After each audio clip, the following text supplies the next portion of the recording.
Sumpah Pemuda itu peristiwa heroik bangsa ini yang membuat kita itu bisa menikmati kemerdekaan sekarang. Sebelum wujudnya Indonesia pada 17 Agustus 1945, banyak suku kaum di Indonesia. Banyak suku-suku bangsa. Apa bahasa mereka gunakan bila pertemuan antara satu suku dengan satu suku? Benar, bahasa Indonesia itu berasal dari bahasa Melayu. Tetapi ingat, bahasa Indonesia itu bukan bahasa Melayu.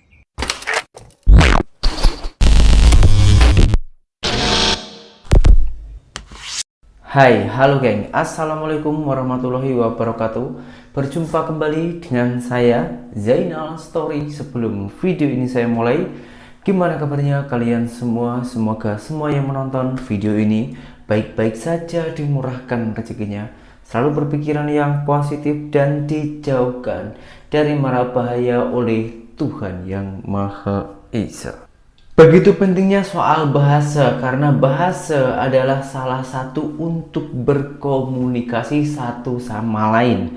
Nah, soal perdebatan bahasa ini sudah hal biasa dilakukan, apalagi tentang Indonesia dan juga Malaysia. Yang Malaysia, banyak yang mengatakan Indonesia itu IQ-nya 78, Malaysia IQ-nya 100, macam itu ya. Nah, kini diperdebatkan lagi soal bahasa, sebab bahasa Indonesia itu diakui UNESCO, dan rakyat Indonesia itu tak terima kalau akar dari bahasa Indonesia itu adalah bahasa Melayu. Dan yang paling teruknya lagi, katanya Melayu Malaysia itu hanya nak teringin tumpang tena sebab adanya bahasa Indonesia itu diakui oleh UNESCO. Oke, nggak usah berlama-lama, macam mana perdebatannya, langsung kita simak saja videonya. Video ini yang bertujuan bukan untuk memecah belahkan antara Indonesia dan juga Malaysia, tapi kita lebih mempelajari tentang bahasa. Halo sobat online dimanapun berada, salam jumpa. Oke. 2 hari yang lalu saya memposting video, tepatnya gambar yang saya konversi menjadi video, isinya tentang pengakuan UNESCO bahwa bahasa Indonesia itu menjadi salah satu dari kurang lebih 10 bahasa yang digunakan sebagai bahasa internasional dalam sidang umum PBB. Lalu yang kedua, berkaitan dengan bahasa Indonesia diakui sebagai bahasa dengan penutur paling banyak di di negara-negara Asia Tenggara. Nah, banyak komentar yang datang. Biasa ada pro, ada kontra, tetapi ada kurang lebih 2 komentar yang menurut saya perlu diklarifikasi, perlu saya buat semacam kontra narasi agar tidak gagal paham. Pertama, komentar yang menyatakan kenapa tidak bahasa Jawa. Lalu yang kedua, gitu saja kok bangga. Entah ini orang Indonesia yang komentar atau mungkin teman-teman dari Malaysia yang berkomentar, entahlah, saya tidak tahu. Tetapi kalau memang benar itu orang Indonesia yang berkomentar, saya hanya menyampaikan jas merah. Jangan pernah sekali-sekali melupakan sejarah. Sumpah Pemuda itu peristiwa heroik bangsa ini yang membuat kita itu bisa menikmati kemerdekaan sekarang. Tetapi untuk teman-teman Maldes, saya mau sampaikan seperti ini. Benar, bahasa Indonesia itu berasal dari bahasa Melayu. Tetapi ingat, bahasa Indonesia itu bukan bahasa Melayu. Ya, bedanya apa? Teman-teman di Malaysia sana menyebut kiri dan kanan itu dengan pusing kiri, pusing kanan. Menyebut atu itu, kalau kami di sini kakek. Apa samanya? Tidak ada yang sama dengan bahasa Melayu. Barangkali mungkin teman-teman numpang tenar karena bahasa kami telah diakui secara resmi oleh UNESCO. Tetapi yang lebih penting dari semuanya itu adalah bahwa sejarah kita itu jauh berbeda. Kami bangsa pejuang. Ya. Ketika di Malaysia sana dijajah oleh Inggris, maka kami dijajah oleh Belanda. Nah, ketika kami memutuskan bahwa kami akan memotong hancur semua yang berkaitan dengan penjajah Belanda, kami motong habis, kami hilangkan, kami lenyapkan, maka muncullah peristiwa heroik, peristiwa perjuangan. Salah satu peristiwa yang dicatat dalam sejarah kami adalah Sumpah Pemuda, di mana semua elemen masyarakat, pemuda di mana tidak ada lagi sebutan Jong Java, Celebes, kemudian dari daerah-daerah lain tidak ada lagi sebutan itu. Kita Indonesia, maka lahirlah peristiwa Sumpah Pemuda itu. Kami mengakui berbahasa satu, bahasa Indonesia. Kami mengakui bertanah air satu, tanah air Indonesia. Beda dengan teman-teman di Malaysia, teman-teman tidak bisa mengakui berbahasa satu karena di Malaysia itu bahasanya ada 3. Ada India, Tamil, bahasa Melayu itu sendiri. Bagaimana bahasa itu bisa berkembang? Sementara salah satunya yang aslinya dari bahasa Malaysia adalah rumah sakit. Kami di sini menyebut rumah sakit, sementara teman-teman di sana itu menyebut entah korban lelaki. Bukan. Sekarang itu mulai berubah menjadi hospital. Oh. Nah, teman-teman, kalau yang seperti itu, kalau kami di Indonesia itu, di Jakarta khususnya itu anak-anak Jaksel, disebut Jaksel, itu prokem anak-anak muda. Jadi teman-teman Malaysia yang ada di sana, jangan klaim bahwa bahasa Indonesia itu berasal dari bahasa Melayu, karena memang beda. Bahasa Indonesia bukan bahasa Melayu. Kalaupun memang sejarah benar-benar mencatat seperti itu, kalaupun benar ya, katakanlah benar. Kami juga punya Melayu, namanya Melayu Riau. Ya, bukan Melayu di Malaysia sana. Jadi jelas, stop mengklaim semua budaya Indonesia, apalagi bahasa, tidak. Kami adalah negara yang memang menghabiskan, menuntaskan segala sesuatu yang berbau penjajah, dan kami mulai bangun negara bangsa yang besar dengan semangat persatuan. Jadi jangan diklaim karena memang beda. Anda katakan pusing kiri pusing kanan, kami di sini kiri dan kanan, itu hal yang berbeda. Oke. Itu kontra narasi atau sedikit tanggapan saya tentang komentar-komentar yang saya merasa tidak pas dari video sebelumnya. Terima kasih, Tuhan berkati.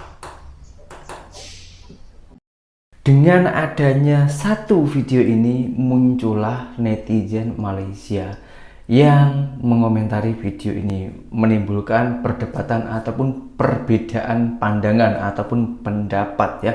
Nah, setelah itu ditanggapi lagi oleh bapaknya ini. Oke, kita lanjutkan dulu videonya.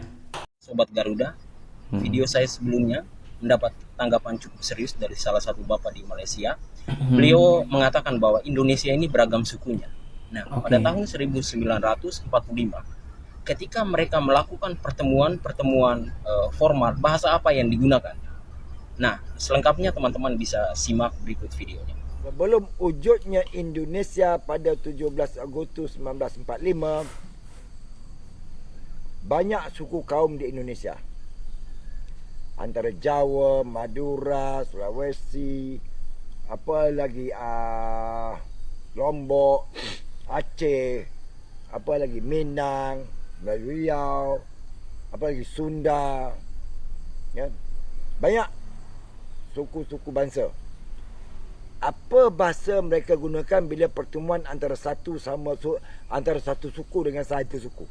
Terima kasih sudah bertanya. Saya akan menjawab pertanyaan Anda dengan terlebih dahulu mengajak Anda untuk flashback kembali ke belakang ketika pada abad ke-16 sebelum Masehi. Tentu Bapak pun sudah tahu cerita atau sejarah ini, bahwa di Selat Malaka pada saat itu adalah merupakan jalur perdagangan yang sangat ramai, di mana mempertemukan pedagang-pedagang dari Gujarat India, kemudian dari Arab dan dari Cina.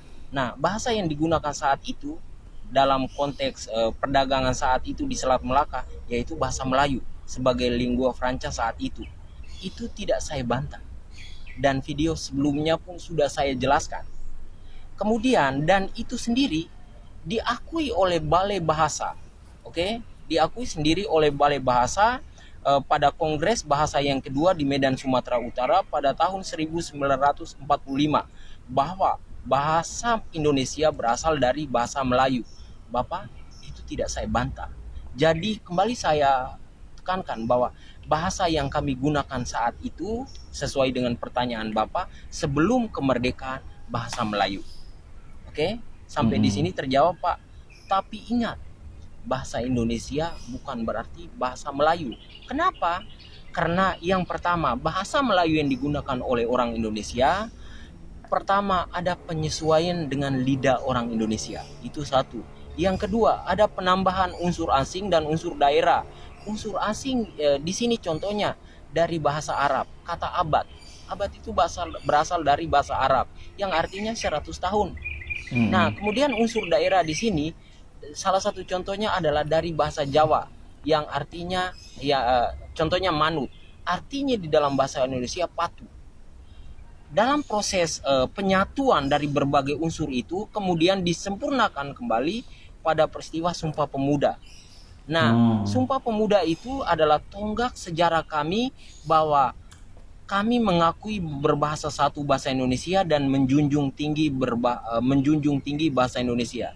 Jadi, semua pemuda dari berbagai elemen, ada Jong Java, Jong Sumatera, Slebes, kami mengakui bahwa berbahasa satu dan itu kami gunakan bahasa kami secara formal dan legal standingnya jelas. Undang-undang kami mengatakan bahwa bahasa Indonesia satu sebagai bahasa pengantar dalam pergaulan. Yang kedua, digunakan secara formal, ya, digunakan secara formal dalam kegiatan-kegiatan resmi. Lalu yang ketiga, saat ini diakui oleh PBB sebagai bahasa, salah satu bahasa yang digunakan secara resmi dalam sidang umum PBB. Bapak yang baik hati, saya berharap ini menjawab pertanyaan Anda. Nah, video selanjutnya saya akan menjawab pertanyaan bahwa bahasa itu seharusnya, pernyataan Bapak bahwa bahasa itu seharusnya digunakan untuk kehalusan budi. Ini Bapak tidak tanyakan, tetapi saya wajib untuk mempertanggungjawabkan, menjelaskan pernyataan tersebut karena itu mengganggu. Terima kasih Bapak yang baik hati. Nantikan video berikutnya saya akan menjelaskan pernyataan Anda itu. Terima kasih, tetap semangat. Oke, nggak usah berlama-lama, langsung kita lanjutkan videonya. Nggak usah nunggu esok, takutnya nanti lupa. Oke, langsung kita simak video yang berikutnya. Bapak yang baik hati. Nah, selain pertanyaan, ada satu pernyataan Bapak yang saya harus menjawab. Saya harus mengklarifikasi atau minimal saya harus menanggapi. Pertama, bahwa bahasa itu seharusnya digunakan untuk kehalusan budi. Bapak yang baik hati. Betul.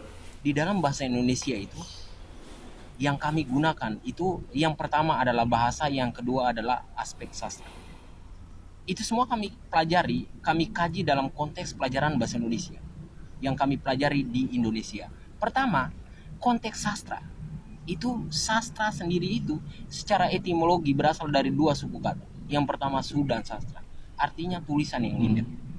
Nah, tulisan yang indah yang dimaksudkan adalah ketika puisi, cerpen, novel kami bisa menggugah hati. Atau salah satu contoh, ketika lagu Tanah Airku dinyanyikan oleh seluruh pemain nasional kami, termasuk pemain diaspora kami, mereka meneteskan air mata. Itulah letak keindahan. Karena di dalam puisi dengan aksaranya A, B, C, D, letak keindahan itu abstrak. Ya, letak keindahan itu abstrak, tetapi keindahan sejati adalah ketika dia mampu menggetarkan nurani. Pemain kami itu menangis mendengarkan lagu Tanah Airku. Bapak yang baik hati, sangat berbeda dengan pemain timnas Malaysia. Mereka bahkan tidak tahu nyanyi lagu negara. Itu yang kami maksudkan kelembutan hati dalam konteks teori. Itu Bapak, dalam konteks teori.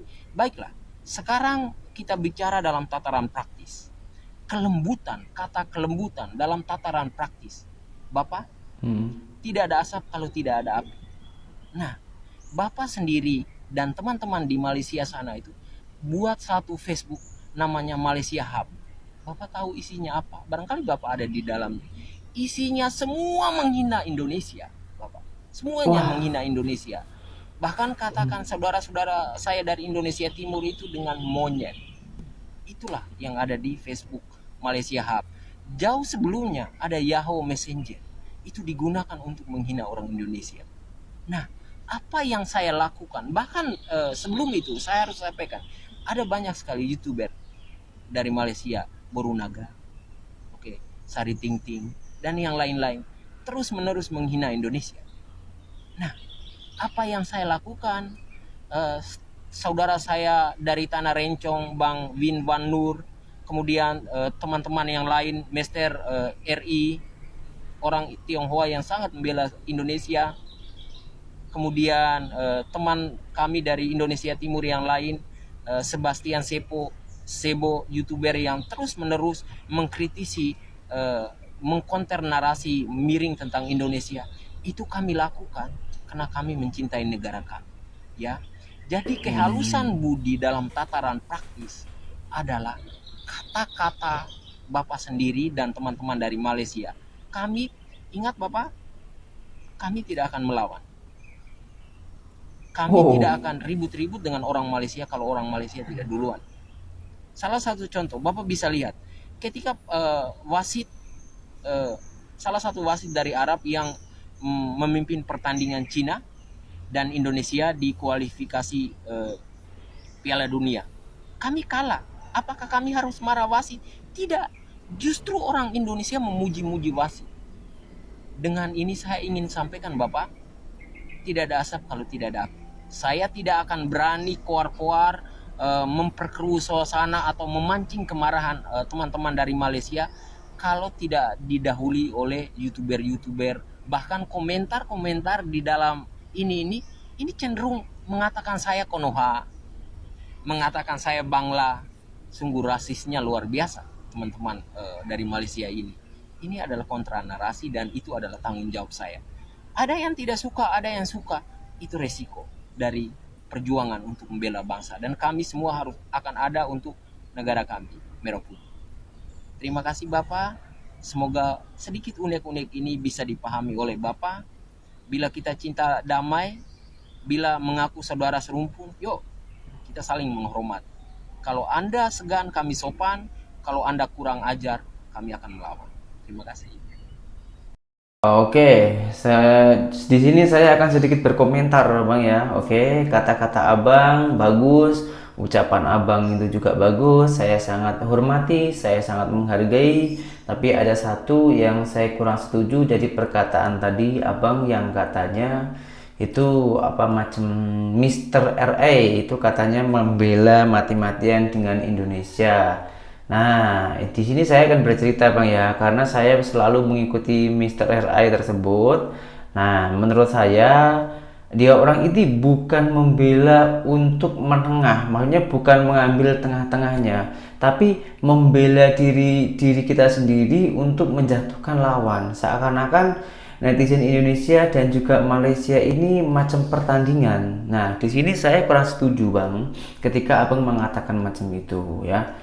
Oke lah, nggak apa-apa. Kita membela negara kita sendiri itu memang wajib, harus. Tapi kita membela itu harus pikir-pikir dua kali lah. Yang dibela itu benar atau salah. Apabila itu betul, itu memang wajib kita membelanya. Tapi kalau ada yang kurang ataupun ada yang salah, kita harus memaklumi dan memperbaikinya. Oke, gitu saja ya komentar saya. Mohon dipahami Bang ya. Nah, apabila ada yang salah ataupun kurang sopan, mohon dibenarkan juga. Saya akan terima dengan kritikan Abang tersebut. Oke, sekarang langsung kita tengok semua pernyataan tersebut di mata netizen Malaysia yang tadi itu telah bertanya di video awal-awalnya tadi. Karena sudah terjawab tuntas semua, sekarang kita tengok tanggapan dari netizen Malaysia tersebut. Oke, nggak usah berlama-lama. Langsung kita hitung saja, 1, 2, dan 3.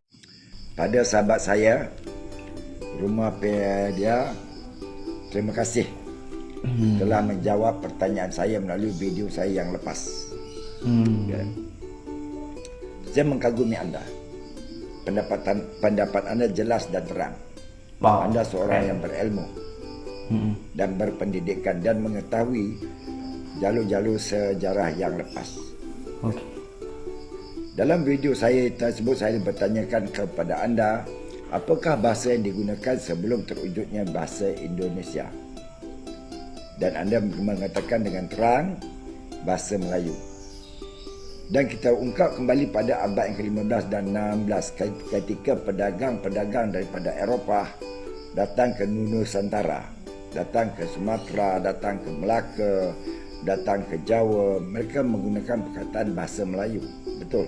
Sebagai bahasa pengantara ketika itu pada abad yang ke-16, bahasa Melayu adalah bahasa internasional, memang dikagumi. Itu kita tidak menafikan. Cuma setelah wujudnya Indonesia, maka untuk menyatukan keseluruhan kaum, tidak ada rasa iri antara satu sama lain, maka penciptaan bahasa Indonesia itu wujud. Itu tidak dinafikan. Dan saya sebenarnya meminati tutur kata bahasa Indonesia. Itu sebab saya sering ke sana dan memahami bagaimana mereka berbaik tutur. Akhirnya saya memahami mana-mana yang terdapat dalam bahasa Indonesia seperti gratis, langsia, ortu, RT, RW. Saya memahami. Kan? Jadi tidak salah saya mengambil tahu tentang bahasa Indonesia, mempelajari. Dan bahasa Indonesia dengan bahasa Melayu juga tidak jauh beza. Cuma ada perkataan-perkataan yang jarang didengar oleh orang di bahagian di sebelah sini. Kan? Cuma di sebelah sana Riau mewakili bahasa Melayu. Jadi mereka faham. Dan tidak salah saya mengatakan bahasa Indonesia dan bahasa Melayu ada persamaan.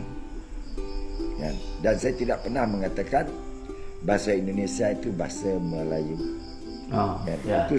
Itu pegangan saya daripada dulu. Saya tidak pernah mengatakan yang bahasa Malaysia itu dia bahasa Melayu, tetapi akar bahasa Indonesia itu berakar daripada bahasa Melayu. Ya, itu yang kita harus faham. Dan saya akaun anda telah saya ikuti. Semoga kita boleh jadi sahabat yang baik dan kita boleh bertukar pendapat antara dua pihak demi menambah keilmuan pada diri kita. Okey, Rumah Pedia, selamat malam. Nah, kalau EQ di atas rata-rata, kalau berdebat itu macam ini, geng.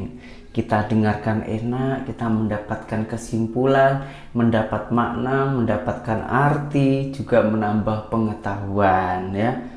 Sebetulnya ini yang kita cari itu, geng. Saling-saling menghargai, menyadari. Dan bangsa Melayu itu terpecah belahkan menjadi beberapa negara. Contoh di Indonesia ada bahasa Melayu, ada bangsa Melayu. Di Malaysia juga ada bangsa Melayu. Di Singapura juga ada bangsa Melayu. Brunei Darussalam juga ada bangsa Melayu. Ketika terpecah menjadi 4 tersebut dan bahasa Indonesia yang berakar dari bangsa Melayu diangkat oleh UNESCO menjadi bahasa PBB, ya. Nah, tak ada orang yang marah pun, tak ada orang yang iri. Malahan Malaysia, Singapura, Brunei Darussalam itu pun juga ikut bangga. Hanya sebagian segelintir orang yang mungkin ada rasa iri hati kepada hal tersebut, ataupun ada orang yang teringin memang untuk memecah belahkan. Jadi hal yang sedikit itu dibesar-besarkan agar Indonesia, Malaysia dan lain-lainnya itu berpecah belah. Akan tetapi kita yakin kalau hal yang kejelekan itu meskipun dipecah belahkan takkan terjadi. Tapi kalau hal yang positif itu kita sebarluaskan, insya Allah akan menjadi persahabatan selama-lamanya antara Indonesia, Malaysia dan jiran-jiran lainnya. Video-video macam inilah yang kita tunggu karena ini sangatlah mengedukasi, sangatlah memberikan wawasan yang cukup sopan dan sangat-sangat jelas. Kalau ada benda-benda korang yang teringin tahu ataupun ada yang masih unek-unek dalam hati korang, tak apa, silahkan tulis di kolom komentar. Insya Allah nanti kita akan bahas di video yang berikutnya. Saya Zainal Story, seorang mantan TKI Malaysia. Salam TKI sukses. Assalamualaikum warahmatullahi wabarakatuh. Bye bye.